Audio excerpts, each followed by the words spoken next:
ओम नमो भगवते वासुदेवाय नमः। प्रिय भक्तजनों, आज हम गुरुवार व्रत की कथा का श्रवण करेंगे। भगवान विष्णु और गुरुदेव महाराज जी आपकी सभी इच्छाओं को पूरी करें। आइए सुनते हैं कथा। एक समय की बात है, भारत में एक नरपति राजा राज्य करता था। वह बड़ा ही प्रतापी और दानी था। वह नित्य मंदिर में दर्शन करने जाता तथा ब्राह्मण और गुरु की सेवा किया करता था। उसके द्वार से कोई निराश होकर नहीं लौटता तथा वह प्रत्येक गुरुवार को व्रत रखता एवं पूजन करता था। हर दिन गरीबों की सहायता करता था, किंतु ये सब बातें रानी को अच्छी नहीं लगती थी। वह न व्रत करती न किसी को दमड़ी दान में देती थी तथा राजा से भी ऐसा करने के लिए मना करती थी। एक समय की बात है कि राजा शिकार खेलने वन में गए थे। घर पर रानी और दासी थी। उस समय गुरु भगवान एक साधु का रूप धारण कर राजा के द्वार पर भिक्षा मांगने गए। तब रानी कहने लगी, हे साधु महाराज, मैं इस दान पुण्य से तंग आ गई हूँ। मेरे से घर का कार्य तो समाप्त नहीं होता। इस कार्य के लिए तो मेरे पति देव ही बहुत हैं। अब आप ऐसी कृपा करें कि यह सब धन नष्ट हो जाए तो मैं आराम से रह सकूं। साधु बोले, हे देवी, तुम तो बड़ी विचित्र हो। संतान और धन से कोई दुखी होता है, इसको तो सभी चाहते हैं। पापी भी पुत्र और धन की इच्छा करता है। अगर आपके पास धन अधिक है तो भूखे मनुष्य को भोजन कराओ, प्याऊ लगवाओ, ब्राह्मणों को दान दो, धर्मशाला, तालाब, कुआं, बावड़ी, बाग बगीचे आदि का निर्माण कराओ। निर्धन मनुष्य की कुंवारी कन्याओं का ब्याह करवाओ और अनेकों यज्ञ आदि धर्म करो। इस प्रकार के कर्मों से आपके कुल और आपका नाम परलोक में सार्थक होगा और स्वर्ग की प्राप्ति भी होगी। मगर रानी इन बातों से खुश नहीं हुई। वह बोली, हे साधु महाराज, मुझे ऐसे धन की आवश्यकता नहीं जिसको और मनुष्य को दान दूं तथा जिसको रखने और उठाने में मेरा सारा समय बर्बाद हो जाए। साधु ने कहा, हे देवी, तुम्हारी ऐसी इच्छा है तो ऐसा ही होगा। मैं तुम्हें बताता हूँ, वैसा ही करना। बृहस्पतिवार के दिन घर को गोबर से लीपना, अपने केशों को धोना, केशों को धोते समय स्नान करना, राजा से कहना वह हजामत करवाए। भोजन में मांस मदिरा खाना, कपड़े धोबी के यहाँ धुलने डालना। इस प्रकार 7 बृहस्पतिवार करने से तुम्हारा सब धन नष्ट हो जाएगा। ऐसा कहकर साधु वहाँ से अंतर्ध्यान हो गए। रानी ने साधु के कहे के अनुसार वैसा ही किया। 3 बृहस्पतिवार बीते ही थे कि उनका सारा धन नष्ट हो गया और भोजन के लिए दोनों समय अब तरसने लगे। सांसारिक भोगों से दुखी रहने लगे। तब राजा ने रानी से कहा कि तुम यहाँ रहो, मैं दूसरे देश जाता हूँ, क्योंकि यहाँ पर मुझे सभी मनुष्य जानते हैं, इसीलिए कोई कार्य नहीं कर सकता। देश चोरी परदेश भीख बराबर है। ऐसा कहकर राजा परदेश को चला गया तो वहाँ जंगल से लकड़ी काट कर लाता, शहर में बेचता। इस तरह जीवन व्यतीत करने लगा। इधर राजा के घर रानी और दासी दुखी रहने लगी। किसी दिन भोजन मिलता और किसी दिन पानी पीकर ही रह जाती। एक समय रानी और दासी के 7 दिन बिना भोजन के बीत गए तो रानी ने दासी से कहा, हे दासी, यहाँ के पास में नगर में मेरी बहन रहती है, बड़ी ही धनवान है। तू उसके पास जा और 5 सेर अनाज ले आ। उससे कुछ समय के लिए तो हमारा गुजारा हो ही जाएगा। इस प्रकार रानी की आज्ञा मानकर दासी उसकी बहन के पास गई। रानी की बहन उस समय पूजन कर रही थी, क्योंकि उस रोज बृहस्पतिवार था। तब दासी रानी की बहन से बोली, हे रानी, मुझको तुम्हारी बहन ने भेजा है, 5 सेर अनाज लाने के लिए कहा। इस प्रकार अनेक बार कहा, परंतु रानी ने कुछ उत्तर नहीं दिया, क्योंकि वह उस समय बृहस्पतिवार की कथा सुन रही थी। इस प्रकार जब दासी को कोई उत्तर नहीं मिला तो वह दुखी हो गई एवं क्रोध भी आया और लौटकर रानी के पास आकर बोली, हे रानी, तुम्हारी बहन तो बड़ी अभिमानी है। वह छोटे मनुष्य से बात नहीं करती। जब मैंने उससे कहा तो उसने कोई उत्तर नहीं दिया, इसीलिए मैं वापस चली आई हूँ। रानी बोली, हे दासी, इसमें उसका कोई दोष नहीं है। जब बुरे दिन आते हैं तो कोई सहारा नहीं देता। अच्छे बुरे का पता आपत्ति में ही पता चलता है। जो ईश्वर की इच्छा होगी वही होगा। यह सब हमारे भाग्य का दोष है। उधर उस रानी ने सोचा, मेरी बहन की दासी आई थी, परंतु मैं उससे कुछ नहीं बोली, इससे वह बहुत दुखी हुई होगी। यह सोच कथा सुन विष्णु भगवान का पूजन समाप्त कर वह बहन के घर चल दी और जाकर अपनी बहन से बोली, हे बहन, जब तुम्हारी दासी आई तब मैं बृहस्पति जी की कथा सुन रही थी, और जब तक कथा होती है न उठते हैं न बोलते हैं, इसीलिए मैं कुछ न बोली। कहो दासी क्यों आई थी? रानी बोली, बहन, हमारे यहाँ अनाज नहीं था। वैसे तुमसे कोई बात छुपी नहीं है, इसीलिए मैंने दासी को 5 सेर अनाज लाने को बोला था। रानी बोली, देखो, बृहस्पति देव सबकी मनोकामना को पूर्ण करते हैं। देखो, शायद तुम्हारे घर में अनाज रखा हो। इस प्रकार जब रानी ने सुना तो वह घर के अंदर गई।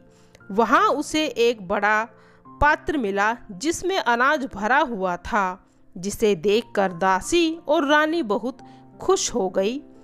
तब दासी कहने लगी, हे रानी, वैसे तो हमको अन्न नहीं मिलता, हम तो रोज व्रत ही करते हैं। अगर उनसे व्रत की विधि और कथा भी पूछ ली जाए तो हम भी इस व्रत को कर लिया करेंगे। तब रानी ने अपनी बहन को बताया कि हे बहन, बृहस्पतिवार का व्रत क्यों करते हैं तथा यह व्रत कैसे करना चाहिए। रानी की बहन ने कहा, गुरु के व्रत में चने की दाल मुनक्का से विष्णु भगवान का केले की जड़ में पूजन करें और कहानी कहें, पीला भोजन करें। इस प्रकार करने से गुरु भगवान प्रसन्न हो जाते हैं, अन्न पुत्र धन देते हैं, वे मनोकामना पूर्ण करते हैं। इस प्रकार रानी व दासी ने निश्चय किया कि बृहस्पतिवार भगवान का पूजन जरूर करेंगी।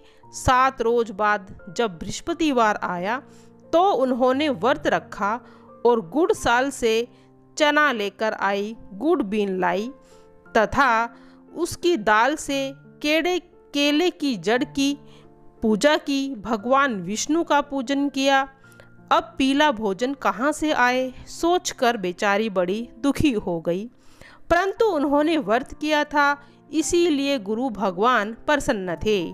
वे 2 थालों में पीला भोजन लेकर आए और दासी से देकर बोले, हे दासी, तुम्हारे और रानी के लिए यह भोजन है, तुम दोनों इस भोजन को कर लेना।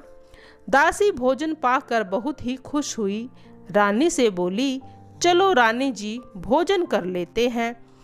रानी को इस विषय में कुछ पता नहीं था, इसीलिए वह बोली, तू ही भोजन कर ले, तू क्यों व्यर्थ में हमारी हंसी उड़ाती है। दासी बोली, एक महात्मा दे गए हैं। रानी कहने लगी, वह भोजन तेरे लिए देकर गए हैं तो तू ही कर ले।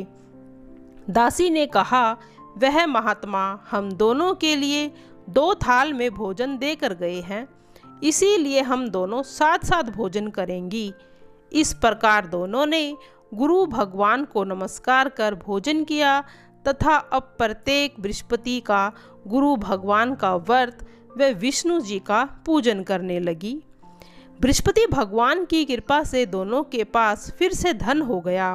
रानी फिर से उसी प्रकार आलस्य करने लगी तो दासी बोली, देखो रानी, तुम पहले भी इस तरह से आलस्य करती थी।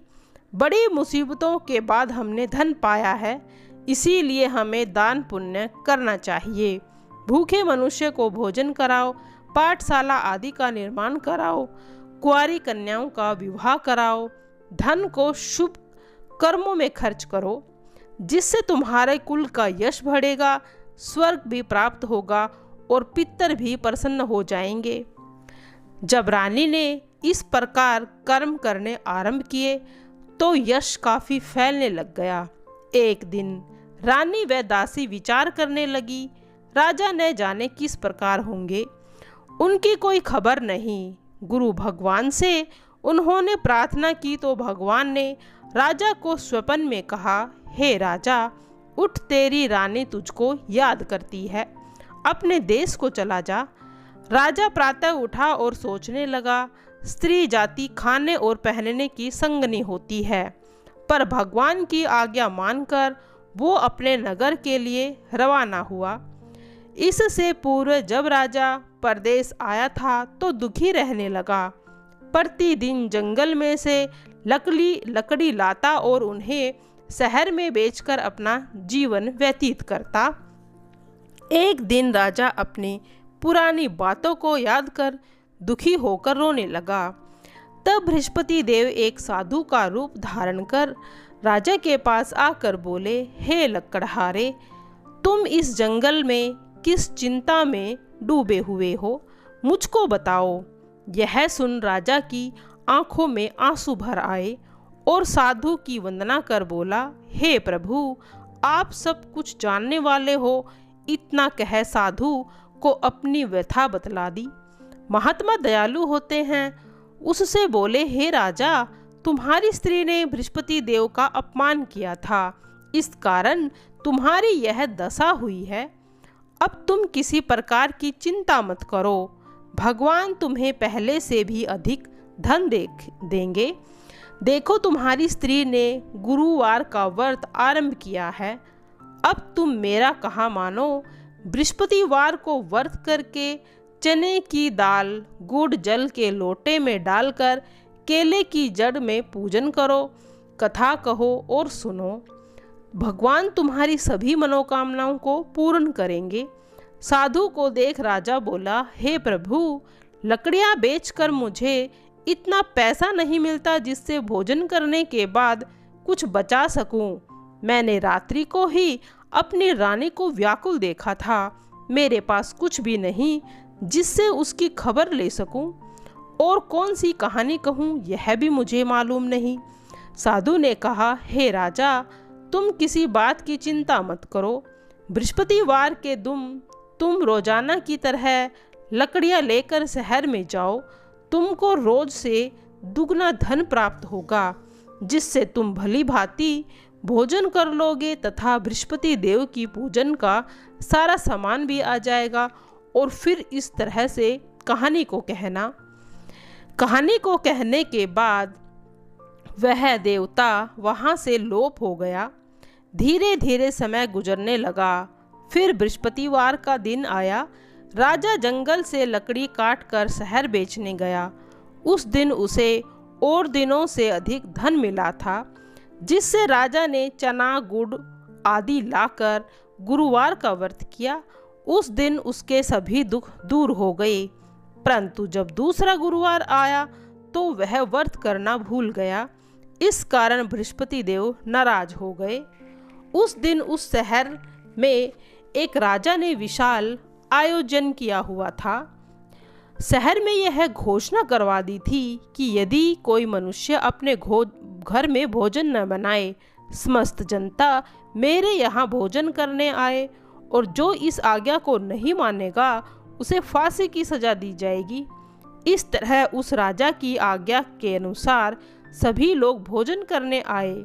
लेकिन लकड़हारा कुछ देर से पहुंचा, इसीलिए राजा उसको अपने महल में ले गए और वहां पर भोजन कराने लगे कि रानी की नज़र उस खूंटी पर पड़ी जिस पर उसका हार लटका हुआ था। वहां वह देखने लगी तो वहां उसे अपना हार नहीं दिखाई दिया। रानी ने निश्चय किया कि मेरा हार जरूर इस मनुष्य ने ही चुराया है। उसने सैनिकों को बुलाकर लकड़हारे को जेल खाने में बंद करवा दिया।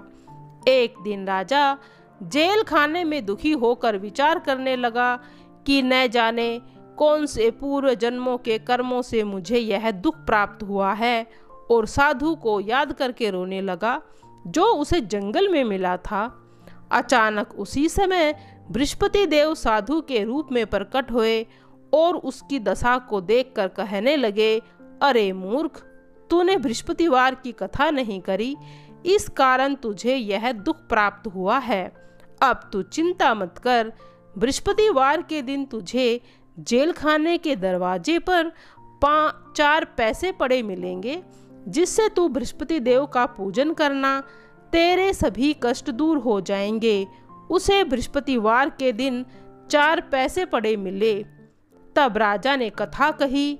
उसी रात को बृहस्पति देव ने उस नगर के राजा के स्वप्न में आकर कहा कि हे राजा, जिस आदमी को तूने अपने जेल खाने में बंद कर रखा है वह निर्दोष है, वह भी कहीं का राजा है, उसे छोड़ देना।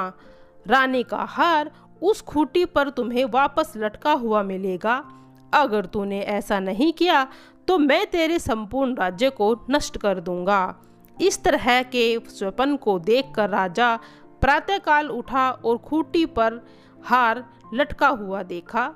लकड़हारे को बुलाकर क्षमा मांगी तथा उसको सुंदर वस्त्र व आभूषण देकर विदा कर दिया। गुरुदेव की आज्ञा अनुसार राजा अपने नगर को चल दिया। राजा जब नगर के निकट आया तो उसे बड़ा ही आश्चर्य हुआ। नगर में पहले से भी अधिक बाग, तालाब और कुएं तथा बहुत सी धर्मशालाएं व मंदिर बन गए थे। राजा ने पूछा, यह बाग और धर्मशालाएं किसकी हैं? तो नगर के लोग कहने लगे कि ये सब रानी और दासी के हैं। तो राजा को बड़ा ही आश्चर्य हुआ और गुस्सा भी आया। जब रानी ने सुना कि राजा आ रहे हैं तो उसने अपनी दासी से कहा, हे दासी, राजा हमको कितने बुरे हाल में छोड़ कर गए थे, वो हमारी ऐसी हालत देखकर कहीं लौट ना जाए, इसीलिए तुम दरवाजे पर खड़ी हो जा। आज्ञा अनुसार दासी दरवाजे पर खड़ी हो गई और राजा आए तो उन्हें अपने साथ ले आई। राजा ने क्रोध में भरकर अपनी तलवार निकाली और पूछने लगे कि बताओ, यह धन तुम्हें कैसे प्राप्त हुआ? तब उन्होंने कहा कि यह धन हमें बृहस्पति देव के व्रत करने से प्राप्त हुआ है। राजा ने निश्चय किया कि 7 रोज बाद तो सभी बृहस्पति देव का पूजन और व्रत करते हैं, लेकिन मैं रोजाना दिन में 3 बार कहानी कहूँगा तथा रोज व्रत किया करूँगा। अब हर समय राजा के दुपट्टे में चने की दाल बंधी रहती। वह दिन में 3 बार कहानी कहता। एक रोज राजा ने विचार किया कि चलो अपनी बहन के यहाँ हो आऊं। यह निश्चय कर राजा घोड़े पर सवार होकर अपनी बहन के यहाँ चल दिया। राह में उसने देखा कि कुछ आदमी एक मुर्दे को लेकर जा रहे हैं। उन्हें रोककर राजा ने कहा, अरे भाइयों, मेरी बृहस्पति की कहानी सुन लो। वे बोले, लो हमारा तो आदमी पड़ा है, इसको अपनी कहानी की पड़ी है। लेकिन कुछ आदमी बोले, कहो तुम्हारी कहानी सुनेंगे। राजा ने दाल निकाली, कथा कहने लगा। कथा आदि हुई तो मुर्दा हिलने लगा। कथा समाप्त हुई तो राम राम करके खड़ा हो गया। आगे चला तो उसे एक किसान खेत में हल चलाता हुआ मिला। राजा ने उसे देखा और बोला, अरे भाई, मेरी बृहस्पतिवार की कथा को सुन लो।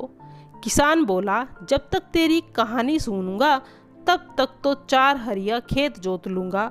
जा अपनी कथा किसी और को सुनाना। राजा आगे चल दिया। राजा के जाते ही बैल पछाड़ खाकर गिर गए और उसे पेट में जोर जोर से दर्द होने लगा। उस समय उसकी माँ रोटी लेकर आई थी। उसने यह देखा तो पुत्र ने सारा हाल अपनी माँ से कह दिया। बेटे से यह हाल सुनकर बुढ़िया तुरंत दौड़ी दौड़ी उस राजा के पास गई और बोली, मैं तेरी कथा को सुनूंगी बेटा, तू मुझे सुना, पर तू मेरे खेत में आकर अपनी कहानी को सुनाना। राजा ने बुढ़िया के खेत में जाकर अपनी कथा को कहा, जिसके सुनते ही बैल खड़े हो गए और किसान के जो पेट में दर्द था वह भी बंद हो गया। अब राजा अपनी बहन के घर गया। बहन ने उसकी बड़ी ही मेहमान नवाजी की। दूसरे दिन राजा उठा तो उसने देखा कि सब लोग भोजन कर रहे हैं। राजा ने अपनी बहन से कहा, ऐसा कोई मनुष्य नहीं जिसने भोजन ना किया हो, तो जो मेरी बृहस्पति देव की कथा को सुन ले। बहन बोली, भैया यह देश ऐसा ही है, यहाँ लोग पहले भोजन करते हैं, बाद में कोई अन्य कार्य करते हैं। अगर कोई पड़ोस में हो तो देखूं। ऐसा कहकर देखने चली गई, परंतु उसे कोई भी ऐसा व्यक्ति नहीं मिला जिसने भोजन न किया हो। वह एक कुम्हार के घर गई जिसका लड़का बीमार था। उसे मालूम हुआ कि 3 रोज से उसने भोजन नहीं किया। उसने वहां जाकर बृहस्पति देव की कथा कही, जिसे सुनकर लड़का ठीक हो गया और राजा की प्रशंसा होने लगी। एक रोज राजा ने अपनी बहन से कहा, हे बहन, हम अपने घर जाएंगे, तुम भी तैयार हो जाओ। बहन ने अपनी सास ने कहा कि तू चली जा, अपने बच्चों को मत लेकर जाना, क्योंकि तेरे भाई की तो कोई औलाद ही नहीं है। बहन ने राजा से कहा, भैया मैं चलूंगी पर बालक नहीं जाएंगे। राजा बोला, जब बालक ही नहीं जाएंगे तो तू क्या करेगी। दुखी मन से राजा अपने नगर को लौट आता है। राजा ने अपनी रानी से कहा, हम निर्वंशी राजा हैं, हमारा मुंह देखने का कोई धर्म नहीं है, और उसने भोजन भी नहीं किया। रानी बोली, हे प्रभु, बृहस्पति देव ने हमें सब कुछ दिया है, वो हमें औलाद भी देंगे। उसी रात बृहस्पति देव ने राजा के स्वप्न में कहा, हे राजा उठ, सभी सोच को त्याग दे, तेरी रानी गर्भ से है। यह सुनकर वह बहुत खुश हुआ और 9वें मास में उसको एक सुंदर पुत्र पैदा हुआ। तब राजा बोला, हे रानी, स्त्री बिना भोजन के रह सकती है, पर बिना कहे हुए वह नहीं रह सकती। जब मेरी बहन आए तो तुम उससे कुछ मत कहना। रानी ने सुनकर हामी भर दी। जब राजा की बहन ने यह समाचार सुना तो वह बहुत खुश हुई। बधाई देने के लिए अपने भाई के पास आई तो रानी ने कहा, घोड़ा चढ़कर तो नहीं, गधा चढ़कर आई है। वह बोली, भाभी, यदि मैं इस प्रकार से न कहती तो तुम्हें औलाद का सुख कहाँ से मिलता। बृहस्पति देव तो सभी के मन की इच्छाओं को पूर्ण करते हैं। जो सद्भावना पूर्वक बृहस्पति देव का व्रत करते हैं, कथा को सुनते हैं, दूसरों को सुनाते हैं, उनकी सभी इच्छाएं पूरी होती हैं। अब प्रिय भक्तजनों, सुनेंगे बृहस्पति देव जी की आरती। ओम जय बृहस्पति देवा, जय बृहस्पति देवा, छिन छिन भोग लगाऊं, कंदली फल मेवा। ओम जय बृहस्पति देवा, तुम पूर्ण प्रेमात्मा, तुम्हें अंतर्यामी, जगत पिता जगदीश्वर, तुम सबके स्वामी। ओम जय बृहस्पति देवा, चरणा अमृत निज निर्मल, सब पातक हरता, सकल मनोरथ दायक, कृपा करो भरता। ओम जय बृहस्पति देवा, सकल मनोरथ दायक, कृपा करो भरता। तन मन धन अर्पण कर, जो शरण पड़े, प्रभु प्रकट तब होकर, आकर द्वार खड़े।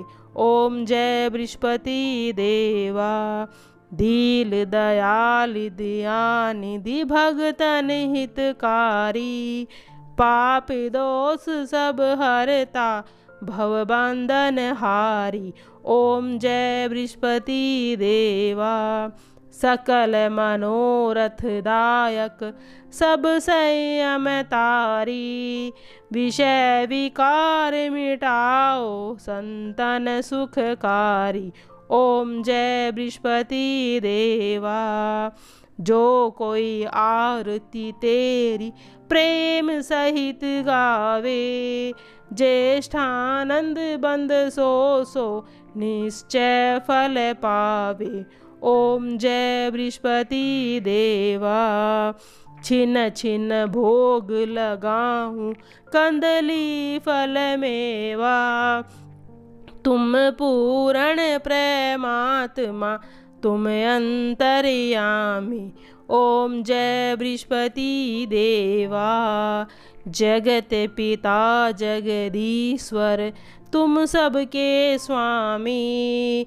सकल मनोरथ दायक कृपा करो भरता। ओम जय बृहस्पति देवा। जय बृहस्पति देवा तेरी सदा ही जय हो।